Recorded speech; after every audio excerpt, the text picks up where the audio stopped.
ሰላም ጤና ይስጥልን ውድና የተከበራችሁ የዩቲዩብ ቻናል ቤተሰቦቻችን፣ በዛሬው ቪዲዮአችን ላይ እጅግ በጣም አስደናቂ ነገር ይዘንላችሁ መጥተናል። የቅንድብና የአይን ሽፋሽፍታችሁ ምንም ወጪ ሳታወጡ ተፈጥሯዊ በሆነ መንገድ እንዴት ብዙና ወፍራም እንዲሁም እንዳይነቃቀልና እንዳይረግፍ ማድረግ የምንችልበትን እጅግ ጠቃሚ ቪዲዮ ይዘን መጥተናል። ለዩቲዩብ ቻናላችን አዲስ ከሆናችሁ ስለ ውበትና ስለ ጤና በተከታታይ የምናቀርብበት ዩቲዩብ ቻናል ነው። ሰብስክራይብ በማድረግ ቤተሰብ ሁኑ። እጅግ በጣም ታተርፉበታላችሁ። እጅግ በጣም ጠቃሚና አስተማሪ ሆኑ የጤናና የውበት ቪዲዮዎችን በዚህ ቻናል ስለምታገኙ ሰብስክራይብ ብታደርጉ እጅግ በጣም ተጠቃሚ ትሆናላችሁ። ቪዲዮውን ስትጀምሩት ላይክ ማድረግ አይረሳ።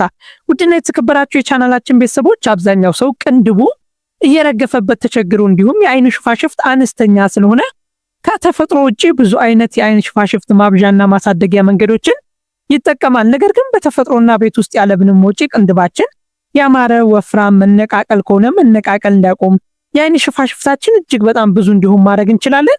በዚህ ቪዲዮ ላይ የምናነሳቸውን ሐሳቦች ተከትላችሁ ካረጋችሁ እጅግ በጣም ያማረና የተዋበ የአይን ቅንድብና አይን ሽፋሽፍት ባለቤት ትሆናላችሁ። የአይናችንና ቅንድባችንና አይን ሽፋሽፍታችን ለማሳመር ከሚያስፈልጉን ውስጥ አንዱ ካስተር ኦይል ነው። ካስተር ኦይል የቅንድብና የአይን ሽፋሽፍትን እንዲበዛና እንዲያድግ ለማድረግ እጅግ በጣም ጠቃሚ የሆነ ቅባት ነው። ካስተር ኦይል 3 ጠብታ በንጹህ ማስካራ መቀቢያ መንከርና ቅንድባችንና ሽፋሽፍታችንን በደንብ አድርገን መቀባት። በመጀመሪያ የማስካራ መቀቢያው ምንም አይነት ኩልም ሆነ ሌላ ነገር እንዳይነካው መጠንቀቅ አለባችሁ። ከቻላችሁ ደግሞ አዲስና ለብቻው ከሌላው ጋር ማታቀላቅሉት የማስካራ መቀቢያ ታዘጋጃላችሁ። ምንም አይነት ቅባት የሌለው ከሌላ ጋር ማይቀላቀል የማስካራ መቀቢያ ታዘጋጃላችሁ። ከዛ በሱ እየነከራችሁ ካስተር ኦይሉን ቅንድባችሁና አይን ሽፋሽፍታችሁን በደንብ አድርጋችሁ ትቀቡታላችሁ። ከተቀባችሁ በኋላ ደግሞ በቀስታ ቅንድባችሁን ማሳጅ ማድረግ ነው። ይሄን በቀን 2 ጊዜ በማድረግ ቅንድባችንና አይን ሽፋሽፍታችን እንዲበዛና እንዲያምር ማድረግ እንችላለን። ኦሪጂናሉ ካስተር ኦይል ካገኛችሁ እጅግ በጣም ከፍተኛ ጥቅም አለው። ማሳጅ ማድረጉን አይረሳ። በቀን 2 ጊዜ አድርጉት። ስንት ጠብታ አልኳችሁ? 3 ጠብታ ካስተር ኦይል በማስካራ መቀቢያ ተጠቅማችሁ ቅንድባችሁና አይን ሽፋሽፍታችሁን በመጠቀም ማሳጅ ማድረግ። ከዛ በኋላ ምን ታደርጉታላችሁ? ብትታጠቡትም ባትታጠቡትም ለውጥ የለውም። ከዛ በኋላ ቅንድባችሁና አይን ሽፋሽፍታችሁ በሂደት እጅግ በጣም ያማረና የበዛ እንዲሁም ጥቁር ያለ ያደርግላችኋል። ሌላኛው ቫዝሊን ከፍተኛ ጥቅም ያለውና ቅንድብና አይን ሽፋሽፍትን ለማሳደግ የሚጠቅም እጅግ በጣም ጠቃሚ ነገር ነው። ማታ ከመኝታ በፊት ቫዝሊኑን በማስካራ መቀቢያ ጥቂት ቫዝሊን በመንከር ቅንድብና ሽፋሽፍታችንን በማስካራ መቀቢያው መቀባት ወይም በደንብ አድርጎ ማዳረስ። ከዛ በኋላ ቅንድባችሁን በስሱ በጣም አትጫኑት። የምትጫኑት ከሆነ የቅንድብ ፀጉሮች ስለማይችሉ ሊረግፉ ይችላሉ። ስለዚህ እጅግ በጣም በስሱ ቅንድባችሁን ማሳጅ ማድረግ። ማሳጅ ካረጋችሁ በኋላ ደግሞ ደግማችሁ ትንሽ ቫዝሊን መጨመር። ቫዝሊኑን የምትቀቡት አሁንም በማስካራ ነው። ማስካራ መጠቀም እንዳይረሳ ማለት ነው። ስለዚህ አሁንም በማስካራ ቅንድባችሁና አይን ሽፋሽፍታችሁን ማታ ማታ መቀባት። ከዛ በኋላ መተኛት። ከዛ ቅንድባችሁና አይን ሽፋሽፍታችሁ በሂደት የበዛ የጠቆረ ያማረ እንዲሆን ያደርገዋል። እንዲሁም እንዳይነቃቀል ማድረግ ከፍተኛ ጥቅም አለው። ስለዚህ ቫዝሊን ደግሞ በየቤታችሁ አለ። ቫዝሊንም ሌላኛው ቅንድብና አይን ሽፋሽፍት እንዲያድግና እንዲያምር የሚያደርግ እጅግ በጣም ጠቃሚ ነገር ነው። ሌላኛው የወይራ ዘይት። ማታ ማታ ሽፋሽፍትና ቅንድብን የወይራ ዘይትን መቀባት። ጠዋት ለብ ባለ ውሃ ለቅንድብና ለአይን ሽፋሽፍት መታጠብ። ከዛ ፀጉራችሁ እንዲበዛና አይን ሽፋሽፍታችሁ እጅግ በጣም እንዲያምር ተመራጭ መፍትሄ ነው። የወይራ ዘይት እንደምታውቁት ፀጉሮችን በማጠንከር የፀጉሩን እድገት በማብዛትና የፀጉሩን ውፍረት በማሳደግ እጅግ በጣም ታዋቂና ብዙዎች የሚጠቀሙበት ነው። ስለዚህ ማታ ማታ የወይራ ዘይትን ተጠቅማችሁ ቅንድባችሁና አይን ሽፋሽፍታችሁን በመቀባት እጅግ በጣም ብዙ ለውጥ ማግኘት ትችላላችሁ። ቅንድባችሁን ከቀባችሁ በኋላ በማስካራ የአይን ሽፋሽፍታችሁን ከቀባችሁ በኋላ ቅንድባችሁን በስሱ ማሳጅ ማድረግ ቅንድባችሁ አካባቢ ያለው የደም ዝውውር እንዲጨምርና ቅባቱ በደንብ እንዲዳረስ። ከዛ በተጨማሪ ደግሞ የደም ዝውውሩ ከጨመረ ፀጉራችሁ በፍጥነት ቅንድባችሁ ፀጉር በፍጥነት እንዲያድግ ከፍተኛ ሚና ይጫወታል። ሌላኛው የኮኮናት ዘይት ነው። የኮኮናት ዘይት ቅንድብና አይን ሽፋሽፍትን የማሳደግ ከፍተኛ አቅም አለው።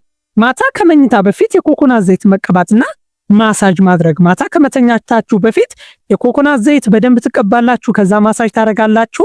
ከዛ ትተኛላችሁ። ይሄ ደግሞ ቅንድባችሁ ያማረና የተዋበ እንዲሆን ከፍተኛ ጥቅም ይሰጣል ማለት ነው። ማታ ከመተኛታችሁ በፊት የኮኮናት ዘይቱን በማስካራ ተቀብታችሁ ከዛ በኋላ ምን ታረጋላችሁ? ማሳጅ በስሱ ማድረግ። ከዛ በኋላ ቅንድባችሁ ያማረና የተዋበ ያደርጋል። ሌላኛው ሬትን በቀላሉ በየቤታችሁ የምታገኙት ነገር ነው። ሬት ታዘጋጃላችሁ። ሬት ከላይ ያለውና ከታች ያለው የሬት ክፍል በደንብ ይላጣል የሬት ጄል እስከሚሆን። ስለዚህ ሬት የምትጠቀሙት ቆዳውን ወይ ሽፋኑን ሳይሆን መሀል ላይ ያለውን ነጩን ክፍል አውጥታችሁ በደንብ አድርጋችሁ ከመታችሁት በኋላ ጄል ይፈጥራል ወይም ለስላሳ ቅባት ይሆናል። ያንን የሬት ጄል ቅንድባችሁና የዓይን ሽፋሽፍታችሁን በደንብ አድርጋችሁ ትቀቡታላችሁ። ያንን ጄሉን ቅንድባችሁና የዓይን ሽፋሽፍታችሁን በደንብ አድርጋችሁ ትቀቡታላችሁ። ከዛ በኋላ 10 ደቂቃ ታቆዩታላችሁ። በደንብ አዳምጡኝ። የሬት ከላይ ያለውን አረንጓዴ ትልጡታላችሁ። ከስር ያለውን አረንጓዴ ስልጡት መሃል ላይ ጄሉ ይኖራል ወይም የሚመረው ክፍል ማለት ነው። የሬት ከላይ ያለውና ከስር ያለው ሲላጥ መሃል ላይ ጄሉ ይቀራል። ጄሉ ካገኛችሁ መፍጫ ከሌለ በደንብ ድቅቅ አድርጋችሁት ፈሳሽ ቅባት ወይም ለስላሳ ጄል እስኪሆን ታረጉታላችሁ። ከዛ ዓይን ቅንድባችሁና ሽፋሽፍታችሁን መቀባት። ከዛም በኋላ ምን ማድረግ ነው? ማሳጅ ማድረግ። ከ10 ደቂቃ በኋላ በቀዝቃዛ ውሃ ሙልጭ አድርጋችሁ መታጠብ። ከ10 ደቂቃ በላይ እንዳይቆይ ከዛም በታች አትታጠቡት። 10 ደቂቃ ካቆያችሁት በኋላ መታጠብ። ይሄ ቅንድባችሁ ወፍራም፣ የዓይን ሽፋሽፍታችሁ ያማረ የተዋበና ጠንካራ እንዲሆን ያደርጋል። ሬትም በየአካባቢያችሁ ስለሚገኝ ማግኘት አይከብዳችሁም። የመጨረሻው የዓይን ሽፋሽፍትና ቅንድብ የበዛና ወፍራም እንዲሆን የሚያደርገው እንቁላል ሙሉ ሳይሆን ቢጫው ክፍል። በመጀመሪያ አንድ እንቁላል ታዘጋጁና ሰብራችሁ ቢጫውን ክፍል ለብቻው ትለዩታላችሁ። ቢጫው ክፍል ማለት አስኳሉን ለብቻው ትለዩታላችሁ። ከዛ በኋላ አስኳሉን በደንብ ከመታችሁት በኋላ የዓይን ሽፋሽፍታችሁና ቅንድባችሁን በማስካራ እየነከራችሁ በደንብ መቀባት ማለት ነው። በደንብ ከተቀባችሁት በኋላ የዓይን ሽፋሽፍታችሁና ቅንድባችሁን ከ5 ደቂቃ በኋላ መታጠብ።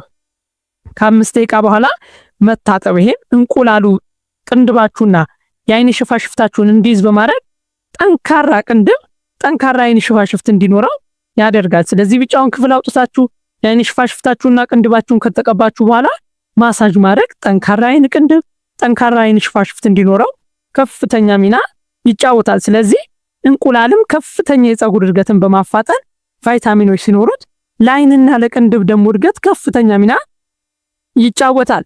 ሌላኛው ተጨማሪ እንደ ቲፕ ነገር የምሰጣችሁ ቅንድባችሁን የዓይን ሽፋሽፍታችሁን ተፈጥሮ ያልሆነ ነገር መጠቀም፣ ለምሳሌ ቅንድብ ላይ ኦሪጂናል ያልሆኑ ኩሎችን ሌሎችም ነገሮችን መጠቀም ቅንድብ ፀጉር በቶሎ እንዲረግፍ እንዲሁም ቅንድባችሁ በቶሎ እንዲያልቅ ያደርጋል።